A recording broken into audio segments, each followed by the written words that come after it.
والعاقبة للمتقين والصلاة والسلام على سيد الأنبياء والمرسلين وعلى آله وأصحابه أجمعين أما بعد فأعوذ بالله من الشيطان الرجيم بسم الله الرحمن الرحيم ما كان محمد أبا أحد من رجالكم ولكن رسول الله وخاتم النبيين وكان الله بكل شيء عليما يا أيها الذين آمنوا اذكروا الله ذكرا كثيرا وسبحوه بكرة وأصيلا هو الذي يصلي عليكم وملائكته ليخرجكم من الظلمات إلى النور وكان بالمؤمنين رحيما صدق الله مولانا العظيم الصلاة والسلام عليك يا رسول الله وعلى آلك وأصحابك يا حبيب الله. ابا گرامی، آج کی جو رات ہے بالکل جس طرح ربیع الاول شریف کی رات ہے بالکل اتنی ہی مسلمانوں کے لیے بالخصوص اہل پاکستان کے لیے خوشی کی رات ہے. اس لیے اس رات کے بعد جو دن آ رہا ہے، آج کیا تاریخ ہے؟ 6 ستمبر یوم دفاع بھی ہے، لیکن یوم دفاع گزر گیا، ابھی رات شروع ہو گئی ہے. یہ رات 7 ستمبر کی ہے. 7 ستمبر کو تاج ختم نبوت، تاجدار ختم نبوت امام الانبیاء صلی اللہ تعالی علیہ وسلم کی ختم نبوت کے تحفظ کے لیے، ختم نبوت کی کو پاکستان کے آئین کا، عقیدہ ختم نبوت کو آئین پاکستان کا حصہ بنایا گیا، اور جو ختم نبوت کا منکر ہے، عقیدہ ختم نبوت کا جو منکر ہے پاکستان کے آئین کے اندر، اس کو کافر قرار دیا گیا. بھٹو کی اسمبلی میں، قومی اسمبلی میں باقاعدہ قانون پاس ہوا اور 1,24,000 انبیاء تشریف لائے کم و بیش. ان میں جو سب سے بڑا تاج ہے، تاج ختم نبوت، وہ اللہ نے ہمارے نبی کو عطا فرمایا. اور رسول کریم صلی اللہ علیہ وسلم نے بھی متعدد مثالیں ارشاد فرمائیں، متعدد واقعات بیان فرمائے. حضور نے فرمایا ایک بہت خوبصورت بلڈنگ، اس کی ہر چیز لاجواب ہے، دیکھنے والا اس کو ہر طرف سے دیکھتا، باہر سے بھی اندر سے بھی، اور کہتا واہ کیا بہترین محل ہے. لیکن اس کی ایک کونے میں ایک اینٹ کی جگہ باقی ہے. وہ کہتا ہے یہ ایک اینٹ اگر یہاں لگ جاتی تو یہ محل مکمل ہو جاتا، یہ بلڈنگ مکمل ہو جاتی، یہ جو خوبصورتی اس کی اور زیادہ ہو جاتی. حضور نے فرمایا وہ قصر نبوت ہے، وہ جو خوبصورت محل ہے، خوبصورت بلڈنگ ہے، وہ کیا ہے؟ وہ نبوت کا محل ہے، جس میں ہر نبی ایک اینٹ کی حیثیت سے اس قصر کے اندر، اس محل کے اندر جڑا ہوا ہے، بنا ہوا ہے. فرمایا وہ جو آخری اینٹ ہے وہ میں خاتم النبیین، میں وہ آخری اینٹ. اور جب وہ آخری اینٹ اس میں لگی تو کسی اور اینٹ کی گنجائش اس میں نہیں. تو یہ جو حضور نے فرمایا خاتم النبیین لا نبی بعدی، میں آخری نبی ہوں، میرے بعد کوئی نبی آ سکتا نہیں. اچھا، 2 چیزیں اس میں غور کرنے والی ہے. ایک تو چیز ہے کہ قرآن میں، حدیث میں، شریعت میں ختم نبوت کا جو منکر ہے وہ غدار اسلام ہے، قرآن کا غدار ہے، حدیث کا، شریعت کا غدار ہے۔ دوسری چیز جو اہل پاکستان کے لیے بالخصوص ہے، اور یہ اعزاز مصر پاکستان کو حاصل ہوا کہ جس نے اپنی قومی اسمبلی کے اندر جو آئین ہے اس کا حصہ بنا کے اب کوئی بندہ جو ختم نبوت کا منکر ہے، عقیدہ ختم نبوت میں کوئی نقم زنی کرتا ہے، تو قرآن، حدیث اور شریعت کا ہی غدار نہیں ہے، وہ غدار پاکستان بھی ہے، کیونکہ پاکستان کے آئین میں بھی ختم نبوت کے عقیدے کو آئین پاکستان کا حصہ بنا۔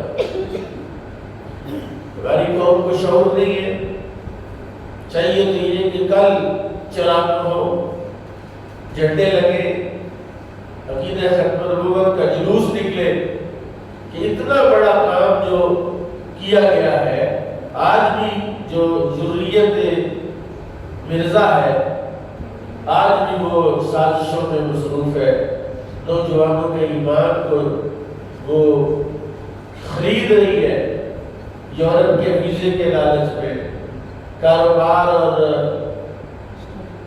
اسٹڈی ویزا، کاروبار کا ویزا، شادی اور پتہ نہیں کیا کیا وہ پیکیج دیتے ہیں کہ بس تم نے صرف وہ لکھنا ہے کہ میں قادیانی ہوں تو ہم تمہیں رشتہ بھی دیں گے، ہم تمہیں سیٹ بھی کروائیں گے پاکستان میں، دنیا میں، جہاں جس ملک میں بھی جانا چاہو۔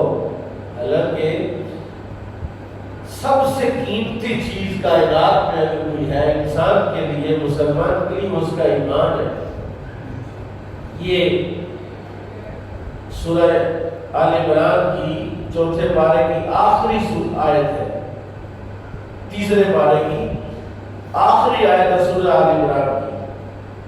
فرمایا ان الذین کفروا وماتوا وهم کفار، بے شک وہ لوگ جنہوں نے کفر کیا اور وہ کفر پر مر گئے، فَلَن يُقْبَلَ مِنْ أَحَدِهِمْ مِلْءُ الْأَرْضِ ذَهَبًا، اگر وہ رب تعالیٰ کو ساری زمین سونے کی بھر کر بھی دیں گے اللہ اس کو قبول نہیں فرمائے گا۔ وَلَا مِفْتَدَى بِهِ، اللہ سے کہے یا اللہ فدیہ لے لے، یہ دولت لے لے، اللہ کتنی دولت تو کسی کے ہاتھ آ ہی نہیں سکتی نا کہ زمین سونے کی بھر دے۔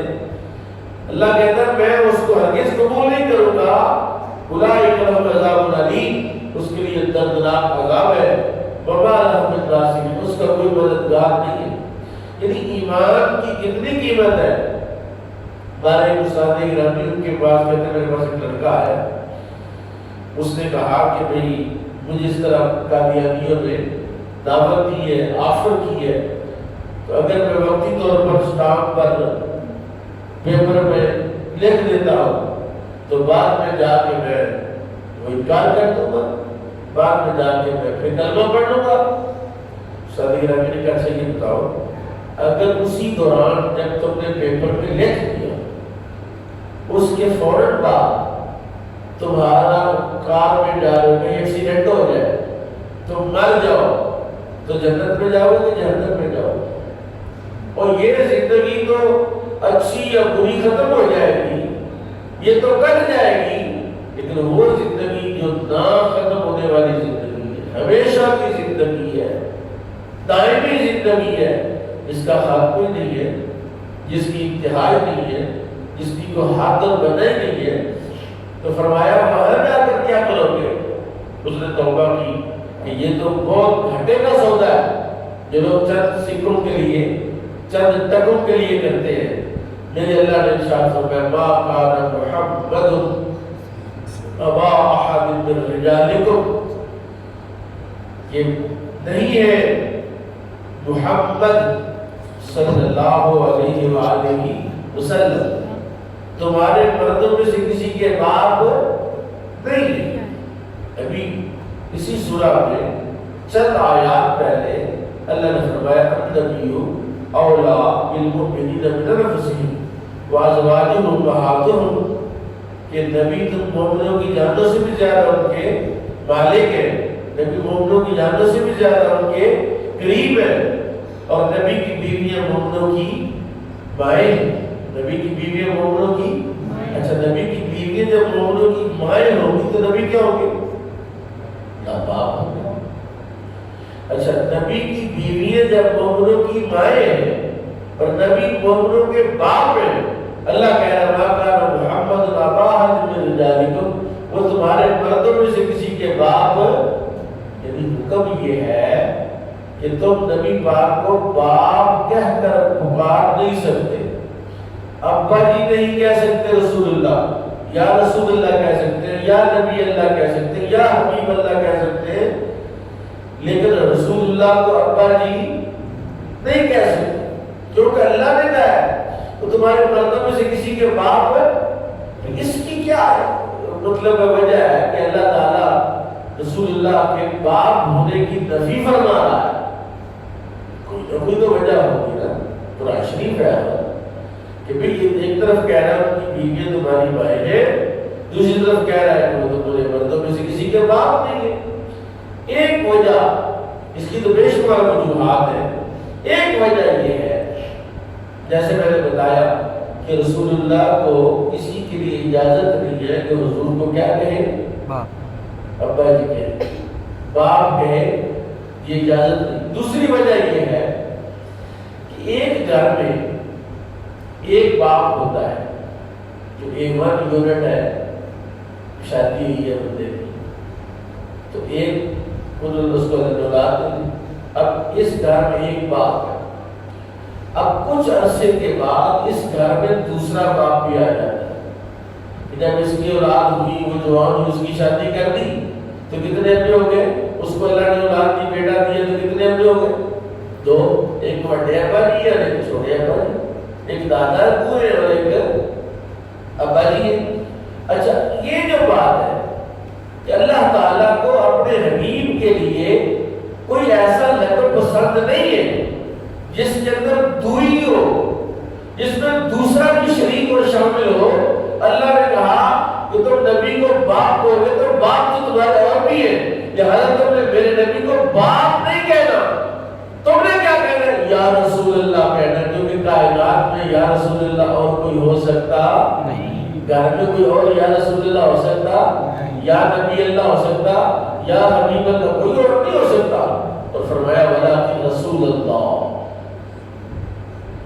تو یہ سمجھے یہ لا کے حرف استدراک ہے کہ ما قبل کلام میں کوئی بہام واقع ہو گیا، کوئی شک پڑ گیا کہ اللہ نے کہا ما کان محمد ابا احد من رجالکم، محمد صلی اللہ علیہ وسلم تمہارے مردوں میں سے کسی کے باپ نہیں ہے، اس کا مطلب باپ نہیں ہے تو شاید حضور رسول بھی نہیں ہے۔ اللہ نے کہا اللہ کی، لیکن رسول اللہ، وہ رسول اللہ ہے، وخاتم النبیین، اور نبیوں کے خاتم ہے، آپ کے بعد کوئی اور نبی آ سکتا نہیں۔ دیکھیے قرآن کریم کی سورہ بقرہ کی آیت نمبر 3 ہے، اللہ کہتا ہے والذین یؤمنون بما انزل الیک وما انزل من قبلک وبالآخرۃ هم یوقنون۔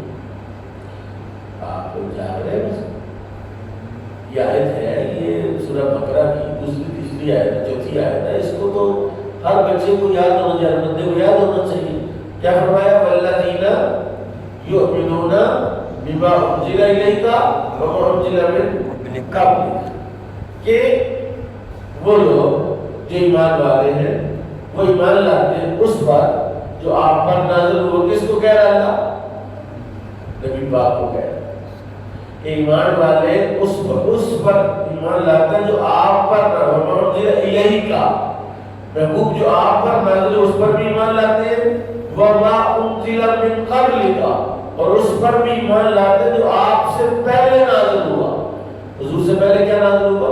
تورات، انجیل، زبور، مختلف صحائف نازل ہوئے، کسی پر 100 صحیفہ نازل ہوا، کسی پر 300 صحیفہ نازل ہوا۔ تو فرمایا جو آپ سے پہلے نبیوں پر جو چیزیں نازل ہوئی اس پر بھی ایمان لاتے ہیں۔ اچھا اللہ نے یہ نہیں کہا وما انزل من قبلک وما انزل من بعدک، کیونکہ اللہ نے قرآن میں یہ ابہام ہی ختم کر دیا کہ حضور کے بعد تو کوئی نبی آ سکتا نہیں۔ حضور کے بعد حضور کی امت کے بعد کوئی دوسری امت آ سکتی نہیں۔ اس لیے اللہ نے فرمایا وما انزل من قبلک، آپ سے پہلے جو نازل ہوا جناب آدم سے لے کر جناب عیسیٰ تک جتنے نبیوں پر جتنے صحائف نازل ہوئے جتنی کتابیں نازل ہوئی ان پر بھی ہم ایمان لاتے ہیں، اور ان پر بھی ہم ایمان لاتے ہیں جو رسول پاک پر نازل ہوا۔ یہ ختم نبوت کی سب سے اولین اور سب سے بہترین دلیل ہے۔ اچھا دیکھیے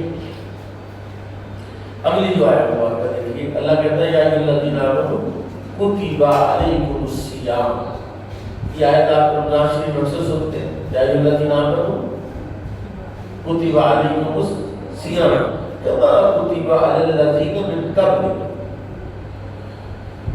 اے ایمان والو، تم پر روزے فرض کیے گئے ہیں جیسے تم سے پہلے لوگوں پر روزے، پہلے لوگوں کا ذکر من قبلکم تو ذکر کیا، من بعدکم کا ذکر نہیں کیا، اس لیے کہ حضور کے بعد کوئی نبی آ سکتا نہیں، حضور کے بعد کوئی امت آ سکتی نہیں۔ اچھا یہ جو رسول کریم نے فرمایا میری امت میں 30 دجال آئیں گے، کتنے دجال؟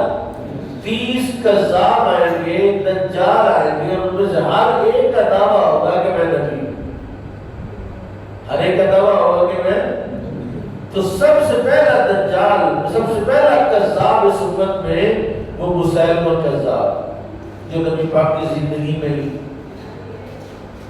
اس نے دعویٰ نبوت کر دی، اس نے رسول اللہ کا پیغام بھیجا نبی پاک کہ آپ حجاز مقدس کی طرف کے نبی بن جائیں اور میں اس علاقے کا نبی بن جاتا ہوں، میں تو میرے ساتھ علاقہ تقسیم کر لیں، میرے ساتھ کیا تقسیم کر لیں؟ علاقہ تقسیم کر لیں۔ رسول اس نے چونکہ 2 بندے بھیجے تھے، وفد بھیجا 2 بندوں کا، سفیر بنا کر بھیجا، حضور نے فرمایا اگر یہ لکھا ہوا نہ ہوتا کہ سفیر کو قتل کرنا جائز نہیں، سفیر کو قتل کرنا جائز نہیں تو میں تمہیں قتل کروا دیتا، تو کیا بات لے کر آئے ہو؟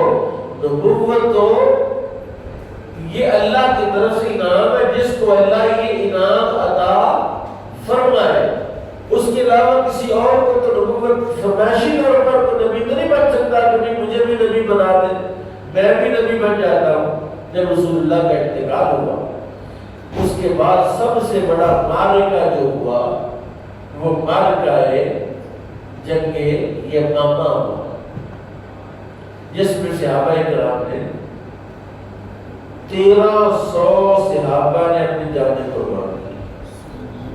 صحابی کون ہوتا ہے؟ صحابی وہ ہوتا ہے کہ جس کی ایک مٹھ جو کے برابر ساری امت کے سارے لوگ اپنا کل مال بھی صدقہ کریں، ان کا کل مال صدقہ صحابی کی ایک مٹھ جو کے برابر نہیں۔ صحابی کی جو عمل ہے، صحابی کی جو نیکی ہے، اس نیکی کا ریٹ اتنا ہائی ہے، اس کے صدقے کا ریٹ اتنا ہائی ہے کہ کوئی اس کے ایک مٹھ جو کے برابر کسی کا صدقہ نہیں ہو سکتا، اس کی ایک نماز کے برابر کسی غوث قطب ابدال کی نماز نہیں ہو سکتی، اس کے روزے کے برابر کسی کا روزہ نہیں ہو سکتا، اس کی زکوٰۃ کے برابر کسی کی زکوٰۃ نہیں ہو سکتی، اس کے عمل کے برابر کسی کا عمل نہیں ہو سکتا۔ ان صحابہ نے یہ سمجھا کہ ہماری زندگی عقیدہ ختم نبوت کے لیے اگر قربان ہو جائے تو یہ ہماری زندگی کا بہترین مصرف ہے کہ 1300 صحابہ نے اپنی جانیں قربان کی، اور مسیلمہ کذاب جب تک قتل نہیں ہوا، جب تک واصل جہنم نہیں ہوا، انہوں نے وہ جنگ ختم کہتے ہیں 1300 صحابہ میں، صحابہ کے اندر بھی درجات ہیں، صحابہ کے اندر بھی السابقون الاولون من المہاجرین والانصار، صحابہ میں بھی اللہ تعالی نے درجے بنائے ہیں، مرتبے عطا، ان میں صحابہ میں سب سے بڑا مرتبہ کس صحابی کا تھا؟ جو ہجرت سے پہلے جس نے ایمان قبول کیا وہ بڑے مرتبے والا صحابی جی، جنہوں نے فتح مکہ سے پہلے ایمان قبول کیا وہ بڑے مرتبے والا صحابی.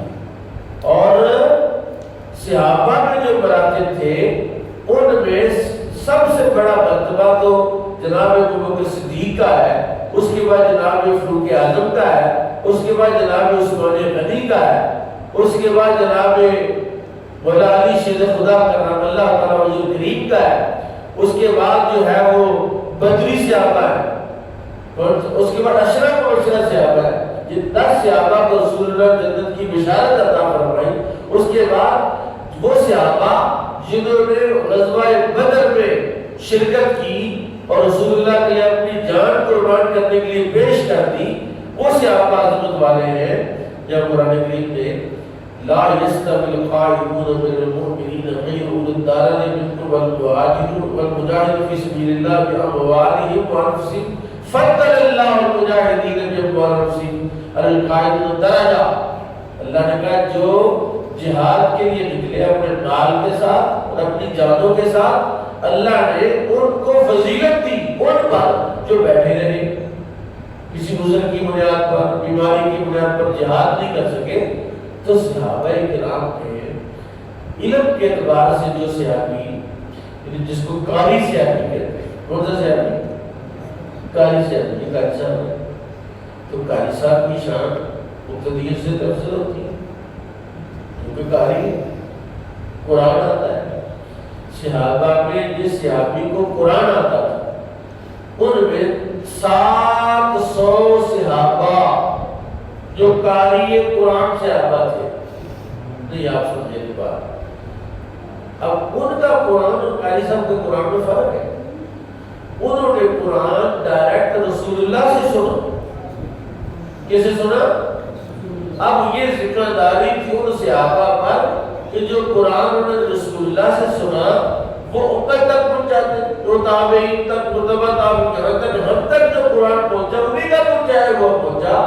تو ختم نبوت کی تحفظ کے لیے 700 قاری قرآن صحابہ نے اپنی جانیں قربان کر دی. یہاں تک خدشہ ہو گیا کہ بھی اگر یہ سارے قاری اسی طرح شہید ہو گئے تو قرآن کیسے باقی بچے گا؟ قرآن کی روایت، قرآن کی قرات، قرآن کا لہجہ. جب قرآن نازل ہو رہا تھا رسول اللہ کیسے پڑھتے تھے وہ تو صحابی بتا سکتے ہیں نا، کوئی اور تو نہیں بتا سکتا. تو یہ جو عقیدہ ختم نبوت ہے جس کا یوم ختم نبوت کب ہے؟ کل 7 ستمبر. 7 ستمبر کو کیا ہوا؟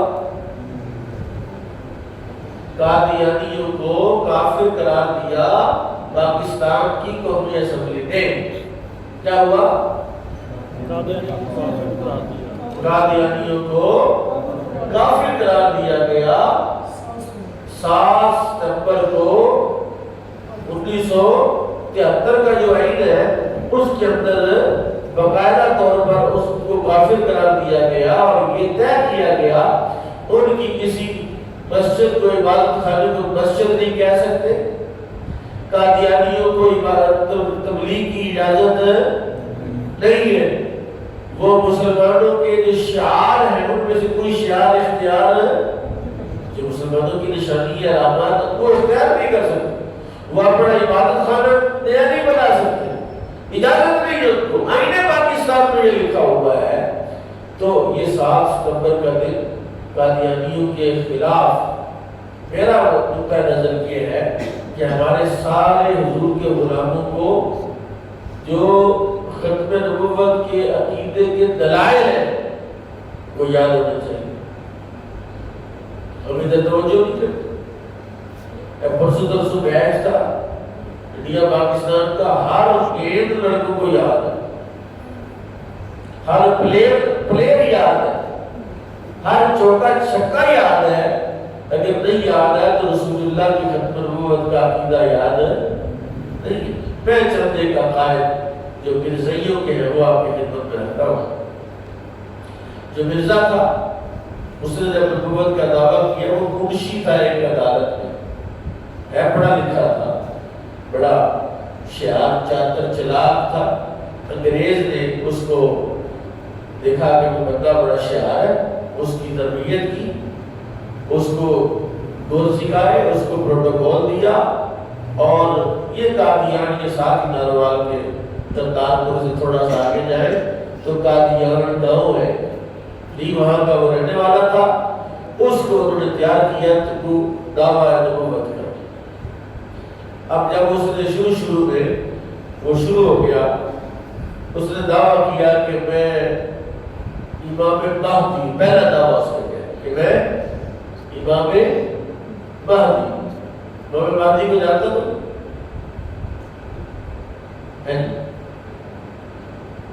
وہی امام مہدی علیہ السلام کو ہے جن کا نام ہوگا محمد. کیا نام ہوگا؟ ان کا نام ہوگا محمد. ان کے ابا جی کا نام ہوگا عبداللہ. ان کی والدہ کا نام ہوگا آمنہ. وہ صحیح النسب سید ہوں گے، رسول اللہ کی اولاد اور آل میں سے ہوں گے، اور وہ قرب قیامت کی نشانیوں میں سے ایک نشانی ہوں گے. جب وہ تشریف لائیں گے، جب وہ پیدا ہوں گے تو پھر حضرت عیسیٰ علیہ السلام تشریف لائیں. ملک شام کے ایک مسجد میں وہ امامت کے فرائض سر انجام دے رہے ہوں گے. نماز فجر کا وقت ہوگا کہ حضرت عیسیٰ علیہ السلام اس طرح دو فرشتوں کے کندھوں پر ایسے ہاتھ رکھا ہوگا اور فرشتوں نے حضرت عیسیٰ کو اٹھایا ہوگا، وہ آسمان سے اترے اور اس مینار پر فرشتوں کو اتار دیں. وہ مینار کی سیڑھیاں اترتے مسجد کے حال میں آئیں گے. وہاں تکبیر ہو چکی ہوگی، فجر کی جماعت کی تکبیر ہو چکی ہوگی. مسجد میں موجود ہر بندہ جانتا ہوگا کہ حضرت عیسیٰ علیہ السلام، اور حضرت امام مہدی مصلی پر کھڑے ہو گئے تو آپ مصلی چھوڑ کے پیچھے ہو جائے.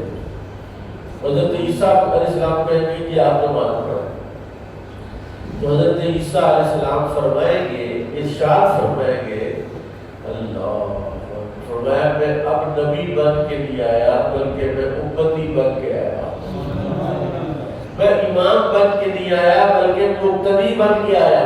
اور یہ بات میرے غریب آقا نے اپنے صحابہ میں بیٹھے کہی. فرمایا ہو میرے صحابہ پر تمہاری کیا شان ہوگی، اس وقت تمہارا کیا مقام ہوگا جب عیسیٰ ابن مریم تم میں ہوں گے اور امام تمہیں میں سے ایک شخص ہوگا، وہ مقتدی بن کے پیچھے کھڑے ہوں. انبیاء میں سے عیسیٰ تشریف لائیں گے. تو حضرت امام مہدی علیہ السلام کے بارے میں مرزا نے پہلا دعویٰ کیا کہ میں امام مہدی. میں کون ہوں؟ امام. اس کے بعد پھر اللہ اس نے دعویٰ کیا کہ نہیں میں عیسیٰ. میں کون ہوں؟ عیسیٰ. اب اس عیسیٰ علیہ السلام کے بارے میں ہمارا عقیدہ کیا ہے؟ یہ سورہ المائدہ کے اندر اور سورہ نساء کی جو آخری آیات ہیں جہاں سے چھٹا پارہ سٹارٹ ہوتا ہے، اس کے دوسرے رکوع میں بڑی تفصیل ہے. اور میں سمجھتا ہوں کہ ہمیں وہ سارے دلائل یاد ہونے چاہیے کہ حضرت عیسیٰ علیہ السلام کے بارے میں ہمارا عقیدہ یہ ہے، اسلام کا عقیدہ یہ ہے کہ حضرت عیسیٰ علیہ السلام فوت نہیں ہوئے، ان کو یہودیوں نے قتل نہیں کیا. وما قتلوہ وما صلبوہ.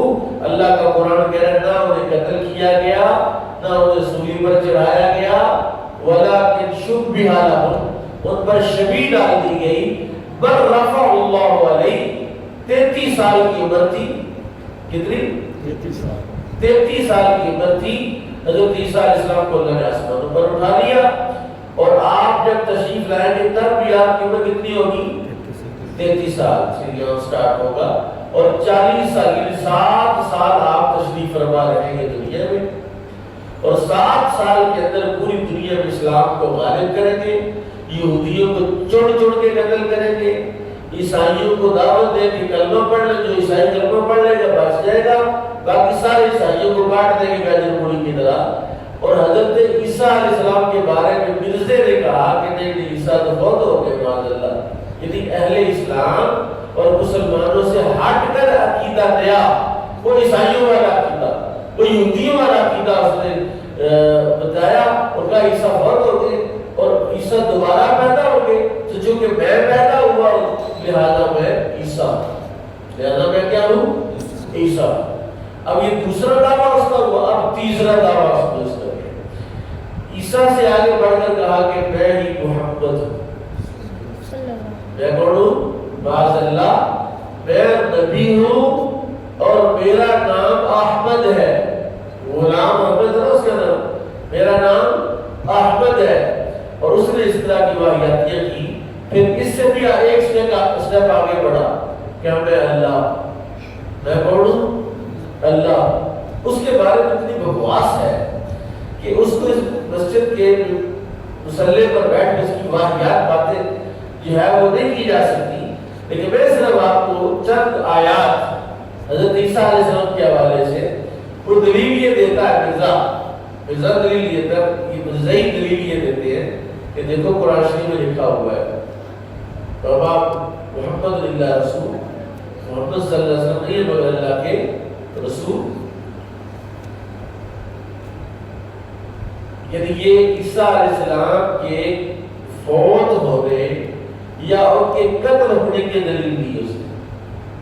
اور ہمارے لڑکے جو ہے وہ میں سوچ رہا ہوں کہ اس خدا کے اس قبر کے اندر ہی ہم کوئی 7 روزہ عقیدہ ختم نبوت کورس کروائیں جس میں یہ دلائل لکھ کر باقاعدہ وہاں یاد بھی کرائیں اور ایک کتابی شکل میں آپ کے حوالے کریں۔ اور یہ جو کام ہے ختم نبوت کا جو کام ہے، یہ پتہ کتنا بڑا کام ہے۔ مرزا نے یہ دعویٰ کیا، چیلنج کیا اس نے کہ میں نبی ہوں، اگر میرے جیسا کوئی عالم ہے قرآن کا ماہر ہے تو سامنے لاؤ۔ اور اس نے دعویٰ کیا کہ میں سورہ فاتحہ کی تفسیر لکھتا ہوں، لاؤ تو میرے ساتھ ساتھ عربی میں سورہ فاتحہ کی تفسیر لکھی۔ اب پیر بہر علی شاہ صاحب رحمۃ اللہ علیہ نے کہا مجھے تیرا چیلنج قبول ہے، میں بھی تفسیر لکھوں گا تو بھی تفسیر لکھ، اور تفسیر سورہ فاتحہ کی لکھی جائے، لیکن اس کی شرط یہ ہوگی کہ کاغذ اور قلم تو بھی لے آ، کاغذ اور قلم میں بھی لے آتا ہوں۔ سپریم کورٹ کے جج کی عدالت میں سپریم کورٹ میں جاتے ہیں، قلم اور کاغذ تو اپنا رکھ دے، قلم اور کاغذ میں رکھ دیتا ہوں، اب کس کا قلم بغیر پکڑے خود لکھے وہ سچا ہو۔ اگر تو کہتا تو نبی ہے تو آج میدان میں کہ میں قلم رکھتا ہوں اور میرا قلم خود قرآن کی تفسیر لکھے گا، میں اس کو پکڑوں گا کہ نہیں، تو آمدار ہو۔ حالانکہ کوئی اگر نبوت کا دعویٰ کرے اور آپ اس سے کہ اچھا اگر آپ نبی ہے تو نبوت کا کوئی معجزہ ہوگا تو معجزہ دکھا، اگر کسی مسلمان نے کسی جھوٹے نبی سے معجزہ طلب کیا تو وہ بھی کافر ہو جائے، کیونکہ اس وجہ یہ ہے اب رسول اللہ نے فرمایا میرے بعد کوئی نبی ہو سکتا نہیں، اس نے تو کہا اگر تو نبی ہے تو معجزہ دکھا۔ اس لیے امام اعظم ابو حنیفہ نے لکھا ہے الفقہ الاکبر کے اندر کہ اگر کسی نے جھوٹے نبی سے نبوت کی دلیل طلب کی، اس کی دلیل طلب کرنے کے ساتھ ہی وہ دار اسلام سے خارج ہو جائے گا، کیونکہ ختم نبوت کے عقیدے کی بنیاد ہے کہ آپ کسی کو نبی ماننے ورکائی پاڑ دیں، ورکائی۔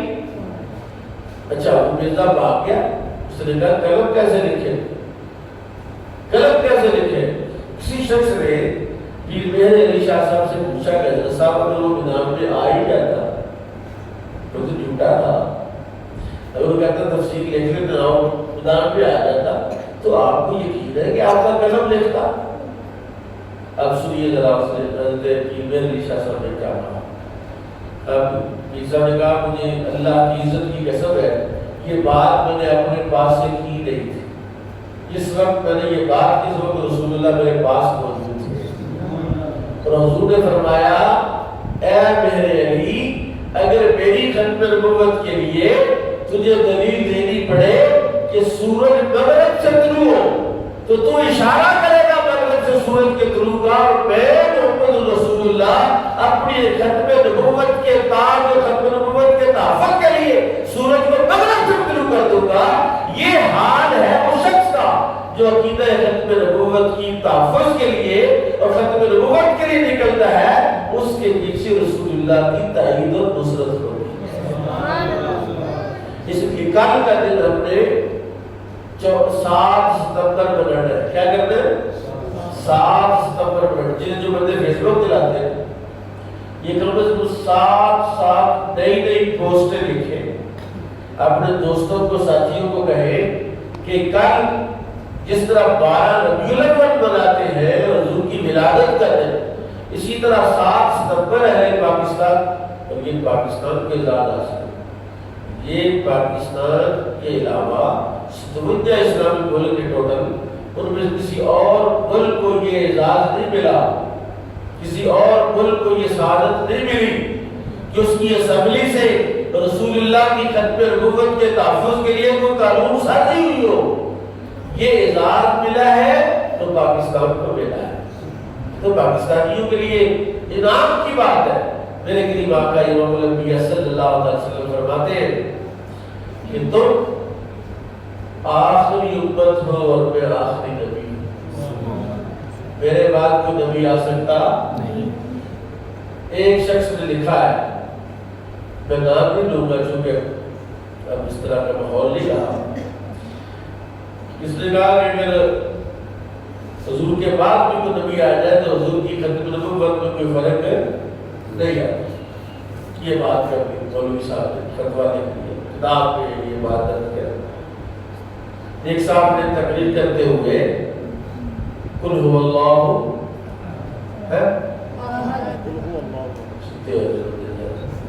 چوڑا میں دیکھ بھئی، میں اللہ نے قسم کھا کر دیکھ بھئی، تو مسلط میں قرآن شریف سامنے چوڑ بیٹھتا ہوں، قل هو اللہ چوڑا نے نام دے ماشاءاللہ آواز ہوئی، قل هو اللہ اللہ اللہ بے نیاز۔ اس پر ایک بڑی سا تقریر کر منبر پر بیٹھے، بڑا زور شور سے تقریر کر رہے، اس نے کہا اللہ بڑا بے نیاز ہے، اگر اللہ چاہے تو ایک آن میں، آن کہتے ہیں ایک سیکنڈ کو، ایک منٹ کو، ایک لمحے کو، اللہ چاہے تو ایک آن میں 1000 محمد پیدا کر۔ یہ بات اس نے کر دی۔ مولانا فضل خیر آبادی رحمۃ اللہ علیہ نے چیلنج کیا اور کتاب لکھی امتناع النظیر۔ اس نے کہا اے تو 1,00,000 یا 1000 محمد کی بات کرتا ہے، میرے آقا جیسا دوسرا کائنات میں پیدا ہی نہیں ہو سکتا۔ کیوں نہیں ہو سکتا؟ کیونکہ اللہ کا شریک نہیں ہے نا۔ ہمارے آقا تو انسان ہے، بندے ہیں، بشر ہیں۔ کہا نہیں، مسئلہ یہ نہیں ہے، مسئلہ یہ ہے کہ نبی پاک کو اللہ نے کہا خاتم النبیین۔ کیا ہے؟ خاتم النبیین۔ اب حضور اگر خاتم النبیین ہے تو اور آپ کیسا پیدا ہوگا؟ وہ بھی خاتم النبیین ہوگا۔ اگر 1000 محمد تم پیدا کرو گے تو 1000 خاتم النبیین ہوگے، تو خاتم تو ایک ہی ہونا ہے۔ پہلا، اب جو بچے درس قرآن میں آ رہے ہیں، یہ بھی عجیب ایک سبب بن گیا ہے کہ آپ کو پتہ ہے، کہ میں یہاں درس قرآن فی سبیل اللہ دینے آتا ہوں، پتہ ہے آپ کو؟ اور میں فی سبیل اللہ درس قرآن دیتا ہوں اور عرصہ دراز سے دے رہا ہوں، مجھے اللہ تعالیٰ نے اتنا نوازا ہے درس قرآن دینے کی وجہ سے، اتنا نوازا ہے کہ میں آپ کو بتا نہیں سکتا۔ یہ قرآن بہت بڑی دولت ہے۔ آج قوم نے اس کو چھوڑ دیا ہے اور اس کی خدمت کرنا چھوڑ دیا ہے۔ میں 7 سال درس قرآن کرتا رہا، جن مسجدوں میں، جن علاقوں میں نے درس قرآن کیا، جس بندے نے بھی میرے درس قرآن کی خدمت کی، اعلان کیا، دعوت دی، بندوبست کیا، ایک بندہ بھی ایسا نہیں ہے، میں آپ کو بندے ملا سکتا ہوں کہ جن کو اللہ تعالیٰ نے دولت سے، عزت سے اور اپنی نعمتوں سے نہیں نوازا۔ قرآن کی جو خدمت کرتا ہے میرا رب اسے محروم رکھتا، لوگوں کو شعور ہی نہیں رہا کہ قرآن بھی کوئی شے ہے۔ وہ کائنات کی سب سے بڑی شے کا نام کیا ہے؟ قرآن۔ قرآن سے بڑی کوئی شے نہیں۔ اور اس کی خدمت، یہ جو کرتار ہے دیکھا ہوگا، یہ ہمارے کاروبار میں پڑے، وہاں انہوں نے اپنی جو گرنتھ رکھی ہوئی ہے، جو کتاب ان کی مذہبی کتاب ہے، اس کمرے میں نے اے سی لگایا ہوا۔ کیا لگایا ہوا؟ اے سی لگایا ہوا، اور سردیوں میں اس پہ ہیٹر لگاتے ہیں۔ کسی بدن سے پوچھا یار یہ اے سی لگایا ہوا ہے، بتا دو کوئی کتاب ہوتی ہے؟ اس نے کہا ہماری جو کتاب ہے نا اس کو سردی بھی لگتی ہے اور ہماری کتاب کو گرمی بھی لگتی ہے، ہم اپنی کتاب کے لیے ٹمپریچر مینٹین رکھتے ہیں تاکہ ہماری کتاب کو نہ سردی لگے نہ گرمی لگے۔ بھئی اللہ کے بندو، ان کی کتاب جو شاید جھوٹ کا پلندہ ہے اور کائنات کی سب سے سچی کتاب تو قرآن ہے، جس کا چیلنج ہے کائنات میں آج تک اس کا مثل کوئی نہیں بنا سکا، اس کا جواب کوئی نہیں دے سکا، تو سب سے سچی کتاب کائنات کی، اس کے ساتھ مسلمانوں کا رویہ کیا ہے، مسلمانوں کا سلوک کیا ہے؟ نہ ہم اس کو پڑھتے ہیں نہ اس کو سمجھتے ہیں۔ کوئی اس کی ایک آیت بھی اگر کسی سینے میں ہوئی نا، یاد رکھنا، ایک آیت کسی سینے میں ہوئی وہ جہنم میں نہیں جائے گا، لیکن اس کے آداب ہے، اس کی خدمت ہے۔ تو میں بات یہ کر رہا تھا کہ قرآن عزیز، فرقان حمید کا جو درس ہے یا قرآن عزیز میں جو رسول اللہ کی خدمت نبوت کے دلائل ہیں یا نبی کریم صلی اللہ علیہ وسلم کے قلم پر نازل ہوا نہیں، یہ قرآن اس میں نازل ہوا قلب مصطفیٰ صلی اللہ علیہ وسلم۔ قرآن کہتا ہے وَنَزَّلْنَا عَلَىٰ قَلْبِكَ، تو کائنات میں اللہ کے عرش سے بھی افضل قلب مصطفیٰ ہے، جنت سے بھی افضل قلب مصطفیٰ ہے، عرش اور کرسی سے بھی افضل قلب مصطفیٰ ہے، کیونکہ اللہ کی تجلیات قلب مصطفیٰ پر ساری کائنات سے زیادہ پڑتی ہے۔ فرمایا وما محمد الا رسول، یہ آخری آیت سمجھاتا ہوں آپ تھوڑے سے آپ لے ہو گئے، وما محمد الا رسول، اللہ کہتا محمد نہیں ہے رسول، میں اللہ کے رسول، قد خلت من قبلہ الرسل، اور تحقیق ان سے پہلے جتنے رسول ہو چکے، افن آتا یا تو بہت ہوئے اور قتیلا یا قتل کر دیے گئے۔ انقلاب اگر کوئی نبی فوت ہو جائے یا قتل ہو جائے تو کیا اس کے ماننے والے مرتد ہو جائے؟ اس کے ماننے والے جو ہیں وہ پیٹ پھیر کے بھاگ جائیں گے؟ فرمایا وَمَن يَنْقَلِبْ عَلَىٰ عَقِبَيْهِ، لگتا اگر کسی نے پیٹ پھیر بھی لی، کوئی مرتد ہو بھی گیا، اس کو چھوڑ کے چلا بھی گیا، فَلَن يَضُرَّ اللَّهَ شَيْئًا، اللہ کا کوئی نقصان نہیں، کو مرتد بھی ہو جائے، کو چھوڑ بھی دے، مثلا قرآن شریف پڑھنے والے نہیں ہیں، اللہ کا کوئی نقصان اپنے نقصان کرتے ہیں، قرآن سمجھنے والے نہیں ہیں، اللہ کا کوئی نقصان نہیں کرتے، اپنا ہی نقصان کرتے ہیں، قرآن سے پیار نہیں کرتے، خود بھی تنگ دست اور ذلیل ہو کے مر رہے۔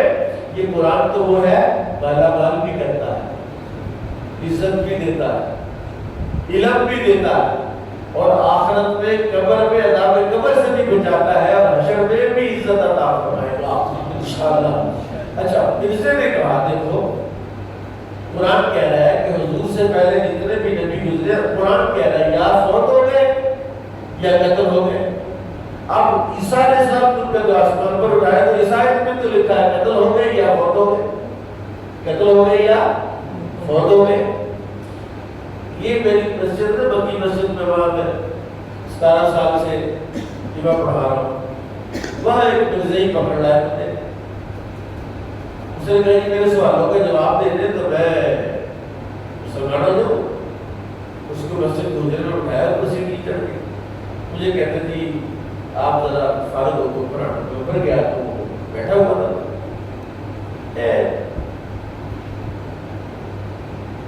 عجیب و غریب تھا. کہتے ہیں اس نے یہ آیت پڑھی کہ آپ کہتے ہیں عیسیٰ علیہ السلام بہت آسمان پر اٹھا لیے گئے ہیں. قرآن تو کہہ رہا ہے یا بہت ہوئے یا قتل ہوئے. اب اس آیت کا جواب دو. میں نے سے کہا میں نے آپ کا درد سمجھدار لگتا ہے. اس کا مطلب ہے قرآن شریف اتنا تمہیں سمجھ ہے کہ یہ آیت پڑھ رہا ہے اور اس سے دلیل دے رہا ہے تو کوئی اور آیت بھی سمجھ لے گا. کہتا ہاں جی سمجھ لوں گا. میں نے کہا پھر یہ آیت پڑھنا. یہ جو 18واں پارہ ہے اس میں اللہ تعالیٰ نے انسان کی تخلیق کے مراحل بیان کیا بیان کیے. توجہ ہے سنتے ہوئے ادھر سبحان اللہ سبحان اللہ 67 بندے سبحان اللہ کے سبحان اللہ پنجاب جو سبحان اللہ بولنا سبحان اللہ. یہ ہے مجلس عقیدہ ختم نبوت. یہ درس قرآن آج ہم کر رہے ہیں. 7 ستمبر کی رات ہے اور یوم دفاع بھی ہے. بچے 6 ستمبر 1965 میں جو انڈیا کی فضائیہ کو ہمارے فوجیوں نے اور ہماری فضائیہ نے جو مزہ دکھایا تھا اس پر بھی ہمیں بات کرنی چاہیے.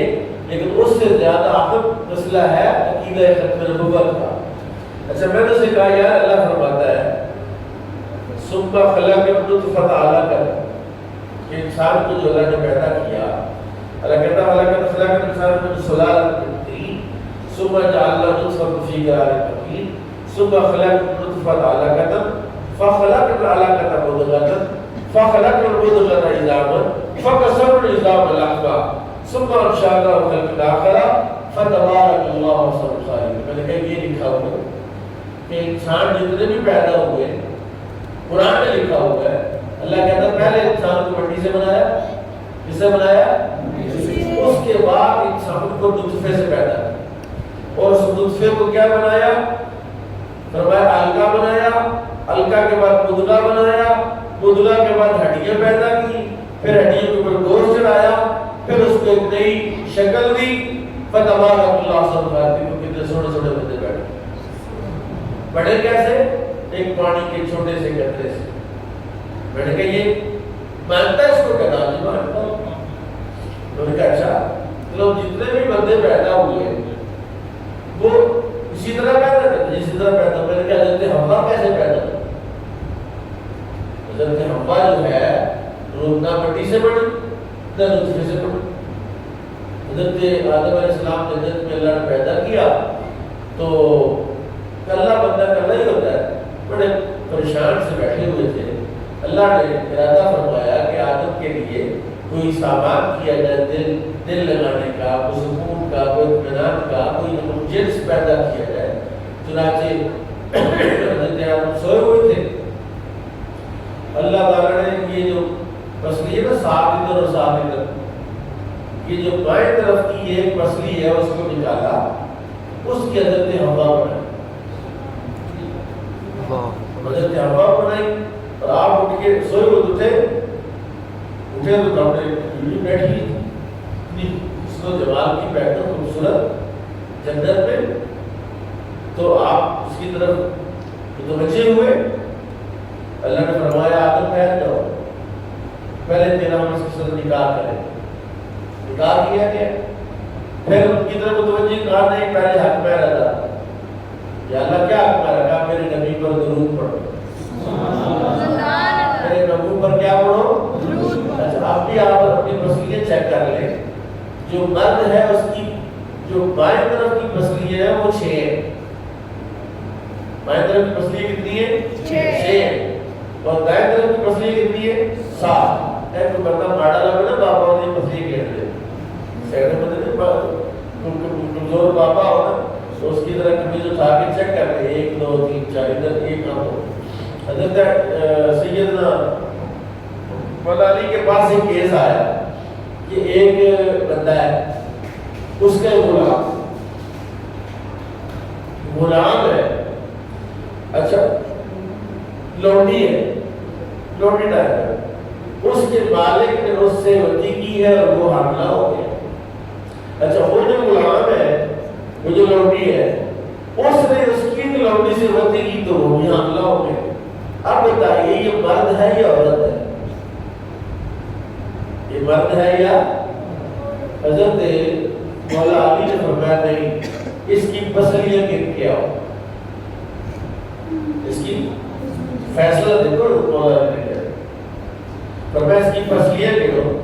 بندے دو بیٹے، انہوں نے یہ ادھر کی پسلیاں گری، ادھر کی پسلیاں گری، تو جو بائیں طرف کی پسلیاں تھی وہ ایک کام تھی۔ اب فرمایا یہ مرد ہے، عورت نہیں، یہ مرد ہے عورت نہیں۔ تو حضرت حوا کو بغیر نطفے کے، بغیر مٹی کے پیدا کیا۔ میں نے کہا تم کیا تو بھی مانا ہے کہ حضرت انسان کو جو ہے اللہ نے پہلے مٹی سے بنایا پھر نطفے سے بنایا، تو اگر تم کہتے ہو ہر نبی یا رسول اللہ کے بعد یا قتل ہوا یا فوت ہوا، تو ہر انسان یا نطفے سے پیدا ہوا یا مٹی سے پیدا ہوا، تو مٹی سے تو آدم پیدا ہوئے، اس کے بعد ہوا کس سے پیدا ہو؟ تھوڑا سا ایسے ہوا، میں نے کہا ابھی بات ختم نہیں ہوئی، ابھی آگے چل۔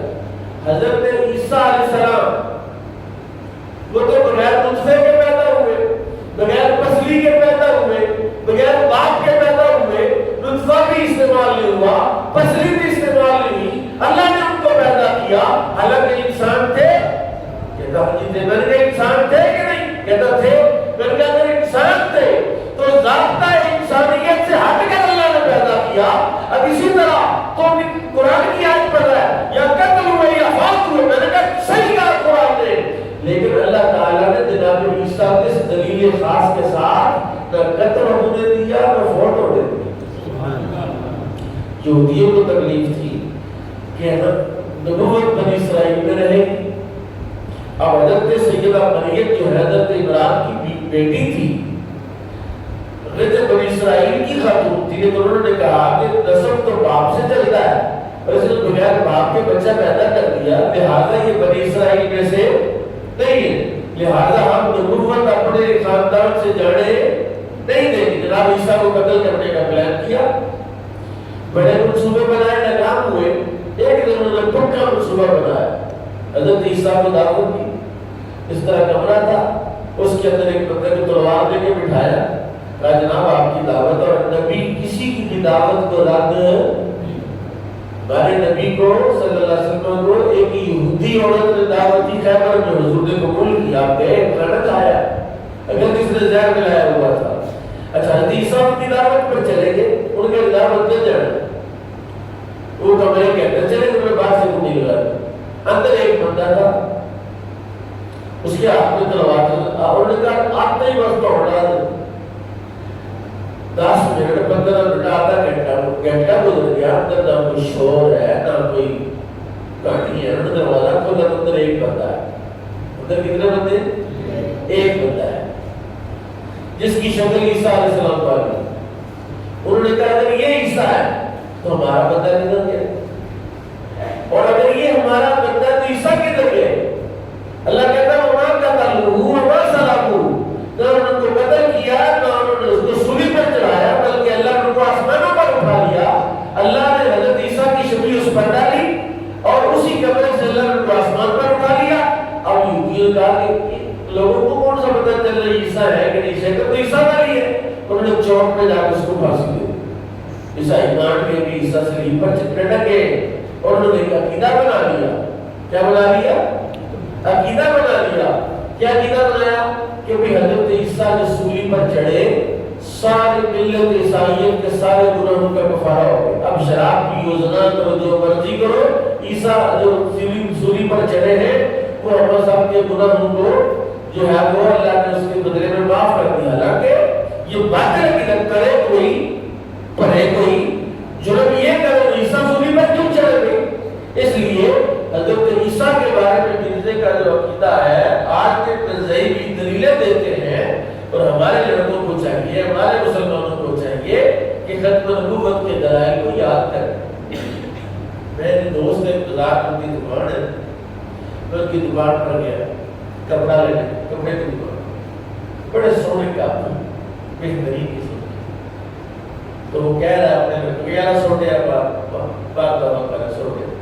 میں نے کہا یار آپ تو اچھے بنے ہیں کیوں پھر کہتے ہو یہ صحیح ہے وہ تم چاہ بلاتے بعد میں پتہ لگا وہ صحیح. میں نے ایک کام مجھے دے کام کیوں توڑ دے کیونکہ یہ مسئلہ ہے کہ انسان کا جھوٹا پاک ہے چاہے وہ عیسائی ہو ہندو ہو سکھ ہو ان کا جھوٹا پلیز نہیں ہے پاک ہے. بلکہ میں کابو تو استعمال کروں گا لیکن مجھے یہ افسوس ہوا کہ آپ کابو تو توڑ رہے ہیں. یہ ذرا بات آپ کی تربیت کے لیے کر لیں کابو تو توڑ رہے ہو. کیا تم نے ان مرزائیوں کو دعوت دی؟ کیا تمہارے پاس ختم نبوت کے عقیدے کے دلائل موجود ہیں؟ تم چاہتے تمہیں چاہیے تھا کہ کلو جلیبیاں کوئی اور چیز کرتے تھی کھاؤ ساتھ میٹھی میٹھی تبلیغ کرتے ہو کہ یار تم کدھر پڑھ کے مرزا تو کہاں ہے مرزا تو دیکھو ہم اپنے نبی کی شان بیان کرتے کہ نہیں کرتے. اچھا ہمیں پتہ ہے کہ نبی پاک کی ولادت کس دن ہوئی کس ٹائم ہوئی رسول پاک کی ہر سیرت ہم بیان کرتے ہیں لیکن مرزائیوں کے پاس مرزے کی کوئی حالات موجود نہیں. اس لیے بہت ضروری ہے بہت سارے اس پر دلائل ہے اس پر ساری رات بات کی جائے کم ہے. تو ختم نبوت کا عقیدہ ہمارا اور 7 نمبر اس کے لیے ایک سنگ میل ہے پاکستانیوں کے لیے اور نوجوانوں کو چاہیے کہ مرزائیوں سے بچ کے رہیں اپنے دوست احباب کو اس سے باخبر رکھیں اور ان کی چالوں میں نہ آئیں اور عقیدہ ختم نبوت کی خدمت کریں دلائل یاد کریں کتابیں آپ کی لائبریری میں آپ کے پاس ہونی چاہیے. اللہ تعالیٰ عمل کی توفیق نصیب فرمائے. وما علیہ